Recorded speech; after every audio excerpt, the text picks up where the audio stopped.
Hello and welcome to Medical Dialogues. I am Dr. Nandita Mohan, and today I will be taking you all to explore the world of rare diseases. And my topic for today is Wolman's disease. Now, to help us understand this in a little bit detail, we have with us today Dr. Professor Anil Arora, who is the chairman of the Institute of Liver Gastroenterology and Pancreatico-Biliary Sciences at Sir Gangaram Hospital, which is one of the premier academic institutions of the country.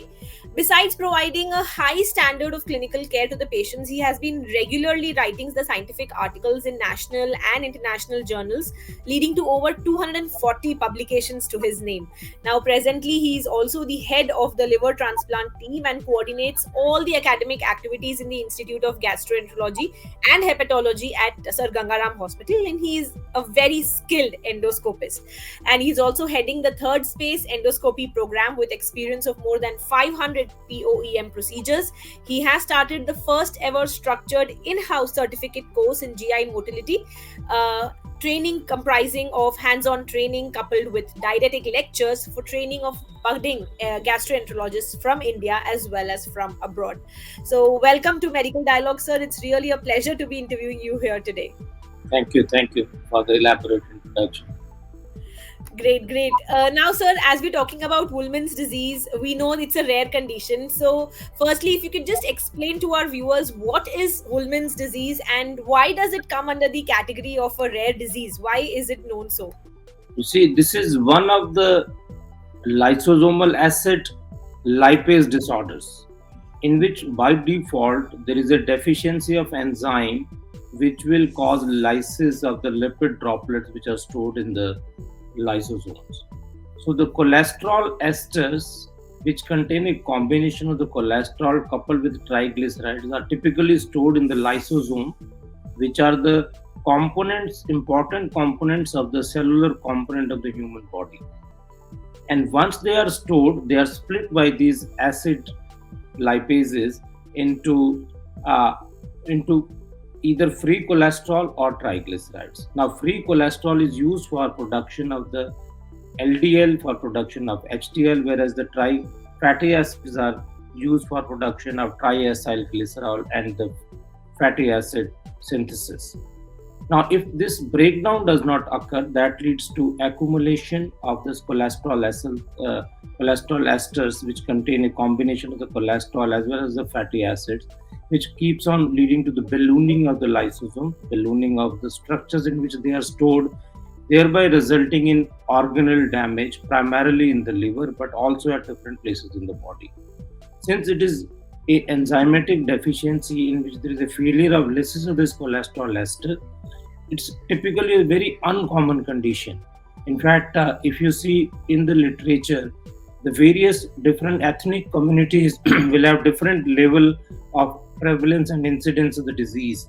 But because the disease is frequently underdiagnosed, underreported, and misdiagnosed, so overall clinical cases which tend to come to the clinician's purview, they are far and few. That is the reason it is called a rare disorder. Great. You quoted very well, sir. It is underdiagnosed and not many people are aware about it. So hence diagnosis becomes a challenge. Now, sir, if you could just tell us what are the early signs and symptoms that parents should be aware of. Also, if you can just highlight why is it a condition which is mostly confined to infants, if I may ask.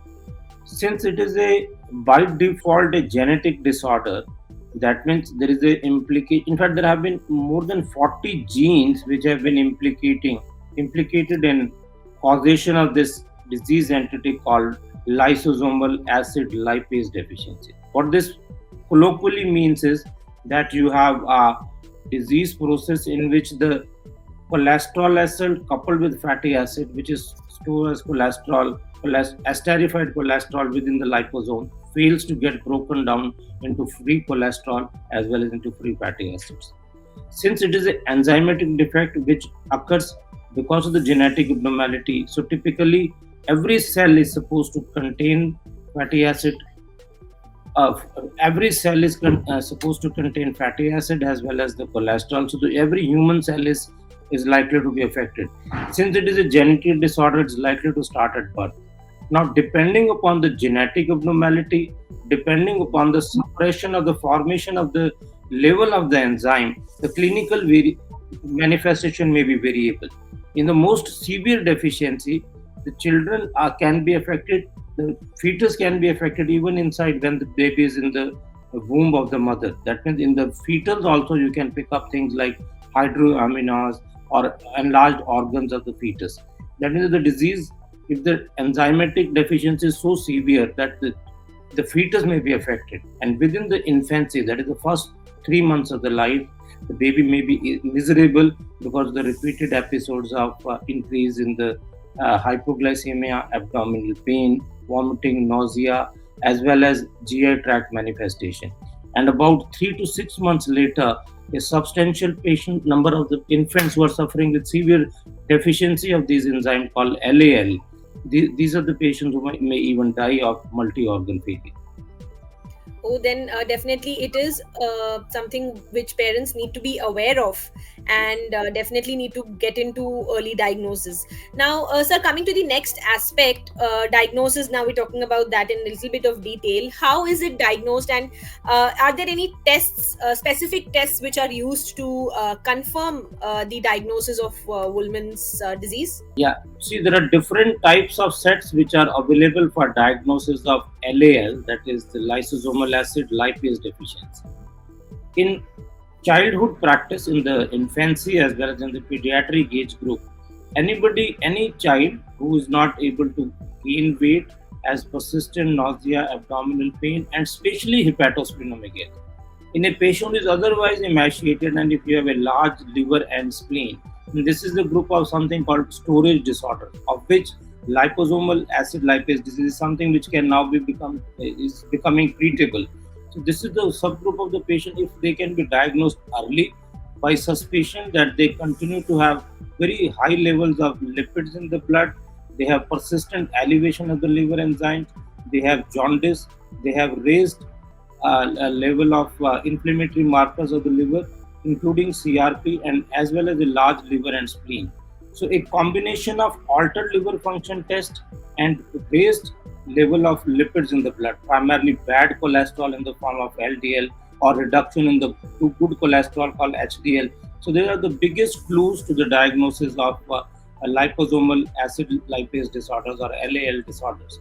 The easiest way to suspect this is that we have a very good, specific, and relevant test called dried blood sampling, in which you can just take a drop of the blood, store it on a dried piece of the paper, and then go and look for the enzymatic level in this sample which we have obtained, which contains blood, peripheral leukocyte, or even fibroblasts.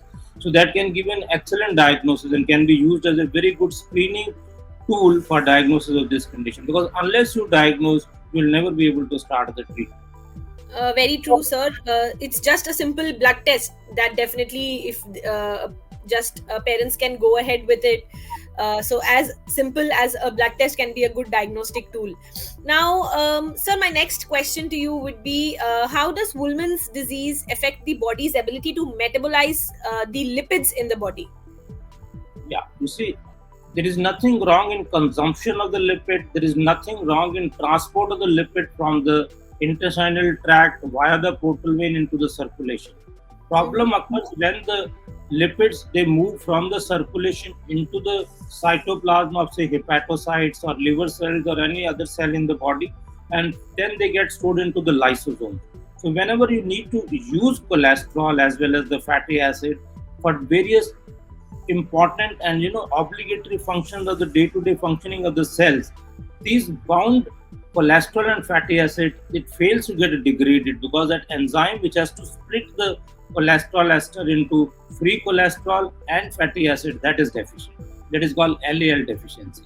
Since now you are not able to get cholesterol, so you will not be able to form a good cholesterol called HDC or high density lipoprotein cholesterol. In addition, you will not be able to generate enough of fatty acids. So excessive accumulation of cholesterol ester, which will keep on having increasing amount within the same cell. So that at some point of time leads to development of the reactive oxygen species, which leads to affect and the disruption of the cellular machinery, be it the liver cells or any other cells in which these things get stored. So, excessive storage of the cholesterol ester in the various organs of the body, including the gastrointestinal tract, liver, as well as the endothelium, leads to persistent inflammation, which leads to persistent injury and the organ failure. In addition, large amount of the lipid, which is in the form of bad cholesterol, that is total cholesterol, which is elevated, LDL cholesterol, which is in colloquial language called as a bad cholesterol, is elevated. That can increase the risk of heart failure, coronary artery disease, and even stroke. But because the major brunt of the attack is on the liver, so most of the patients, especially in the infantile age group, so in a disease entity called Wolman's disease, in which there is a unusually low level of LPL, LAL, which is available in the body. The majority of these patients will die of liver disease rather than related the death related to the cardiovascular events. Okay, understood, understood. Yes, now, sir, you explained briefly about what is Wolman's disease, how parents should be aware about it, what are the early signs and symptoms that one should look after.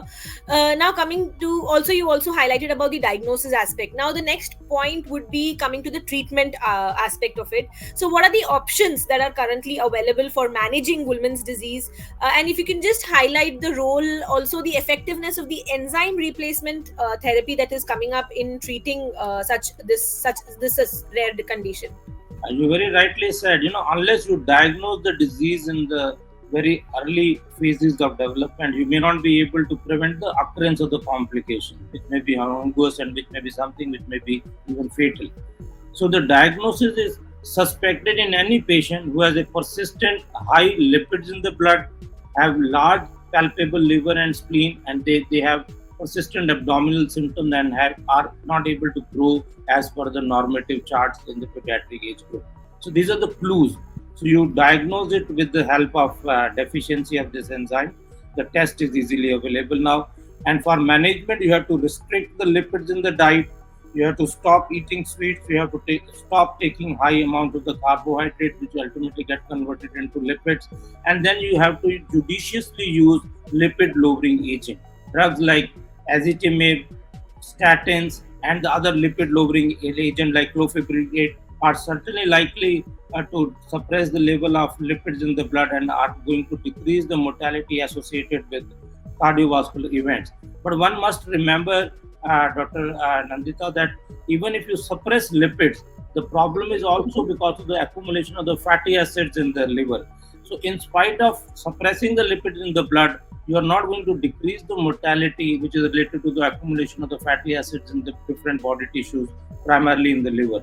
And hence, in addition to taking care of the diet to decrease the lipids in the blood, in an effort to decrease the lipids in the blood, you have to take drugs like clofepridate, ezetimibe, and statins. You have to also give drugs which will decrease the fatty acid in the blood. Recently, there has been attempt to give the replacement therapy. This is a replacement therapy by a drug which is available in the market called Sabi lipase alpha. So this is one of the enzymes which is available as a recombinant enzymes. From the transgenic hen's eggs, you try to extract this enzyme and give it intravenously. Since this enzyme has a 99% homology with the with the human enzymes, so the reaction in the form of allergic reactions are far and rare, and most of the time it is very well tolerated. So in a dose of 1 to 3 milligram, if you keep on giving these drugs, enzyme replacement therapy in the intravenous form, every week to begin with, and every 2 weeks, lifelong, then it has been shown that there may be some reversal of injury to the liver. But then it will be reversing the injury only if there has been no fibrosis, there is no end stage liver disease. So in the early stages of the liver disease, the drug is going to be very useful. And in patients who have milder forms of disease, that means patients who have been able to progress to adulthood or even late childhood, will be surprised to know, Dr. Nandita, that this disease has been not picked up and has been misdiagnosed and diagnosed late as 68 years of life. So I think it is high time. I'm happy your channel is trying to increase the awareness of this disease, because in the early childhood or in the late childhood or even in the adulthood, if you try to diagnose this condition, That means the LAL deficiency is not very severe. That is the time when the replacement of LAL therapy with the SABI lipase alpha is going to be used. Great. That definitely is a shocking report that you just mentioned, that a 68-year-old, it's also has been diagnosed. So if I just narrow it down, just to concise everything, it all basically comes down to early diagnosis and then effective treatment. So if it is diagnosed at an early stage, be it infancy or early childhood, even adolescent age group, if it is diagnosed, then if the treatment starts at that curative age, then definitely the expectancy and the complications will reduce in the future, isn't it? And disease which occurs because of the persistent inflammation triggered by the presence of the fatty acid, that can be checked to try to replace the therapy by early diagnosis and adequate timely replacement on a regular basis. Very true, sir. Now, sir, now we're talking about, you mentioned about 68-year-old being diagnosed. If I may ask, what is the typical life expectancy? If we consider a case where a patient has been diagnosed at an early stage, see infancy or in early childhood or even in an adolescent age, what could be the life expectancy, potential typical life expectancy for such individuals?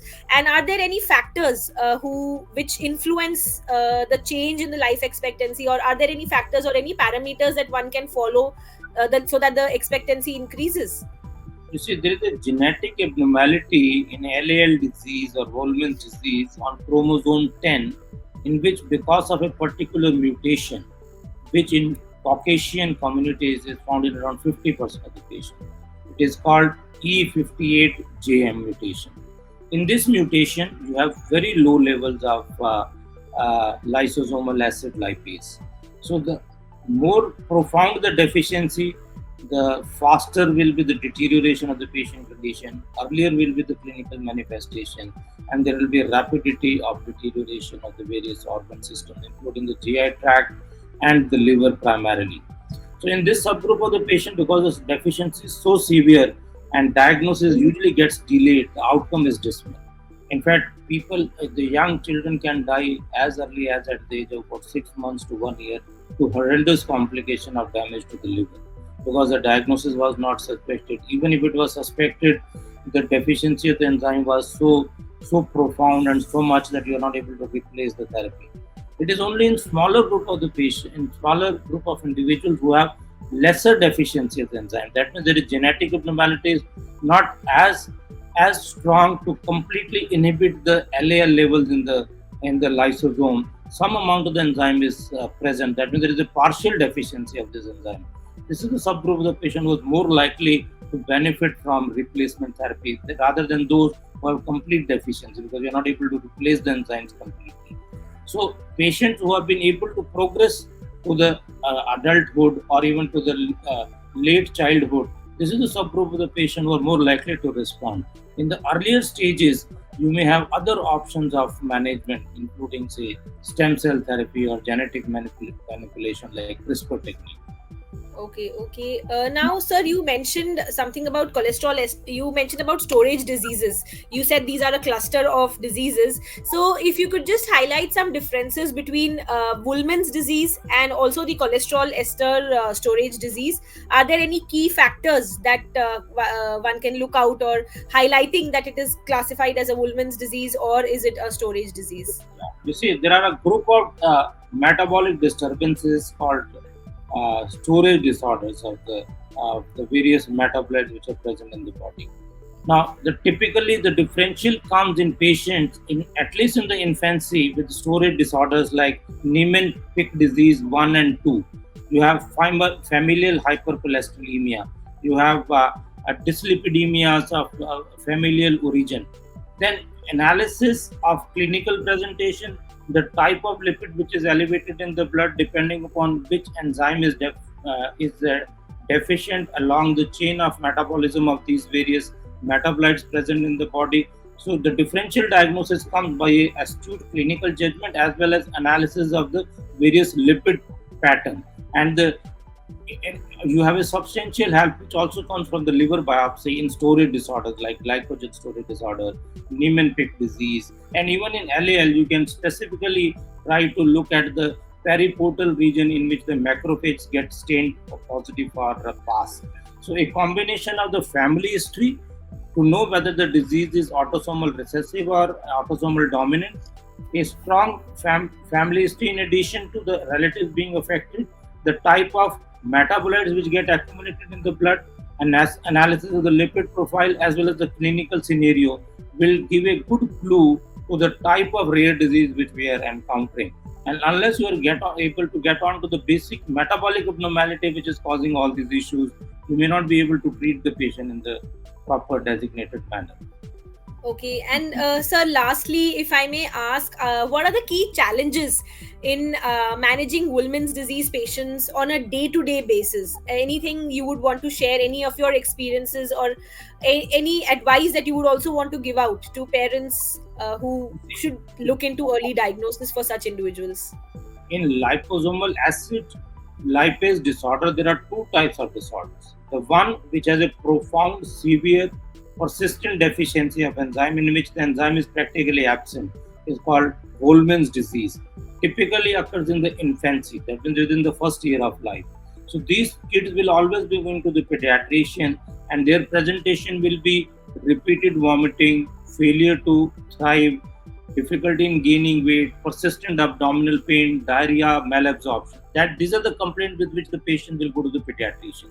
On examination, you will find a large liver and spleen. In fact, it has been shown that you can have a huge spleen as early as 3 months of the infancy period in patient who are suffering from Wolman's disease.